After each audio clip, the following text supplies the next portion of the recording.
Brian, can I see that paper for a sec? Huh. That's odd.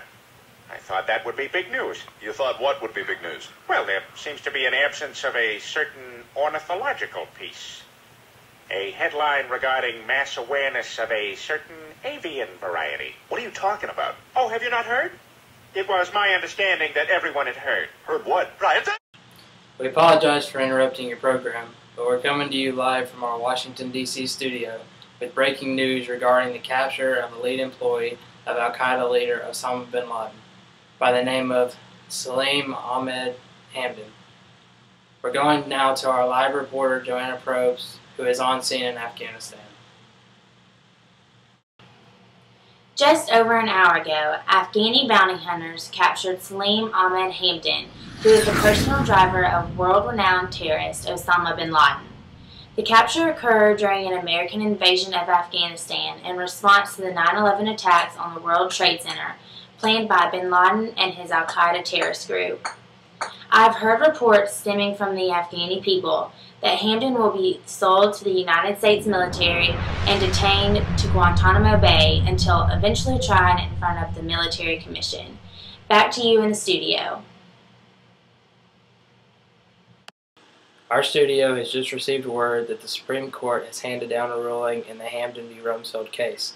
In 2004, Salim Ahmed Hamdan filed a writ of habeas corpus stating that his detainment at Guantanamo Bay and his scheduled commission were both unlawful according to the Geneva Convention. However, this petition was rejected by the Federal Circuit Court for the District of Columbia and reached the Supreme Court after Hamdan filed an appeal to the decision. We now go to our lead reporter, Joanna Probst, who is at the United States Supreme Court building for more information on the case. I'm holding the Hamdan v. Rumsfeld decision written by Justice John Paul Stevens, a decision that came down to a 5-3 majority. The ruling states that the military commission set up by the Bush administration to try enemy combatants violates the detained suspect's right that is given to them in both the Geneva Convention and the U.S. Code of Military Justice. In light of the recent Supreme Court decision of Hamdan v. Rumsfeld, we have now been able to contact Mr. Hamdan, and he has agreed to join us for his first public interview since his capture in Afghanistan. Good afternoon, Mr. Hamdan. I can imagine you're feeling pretty good about the Supreme Court ruling in your case.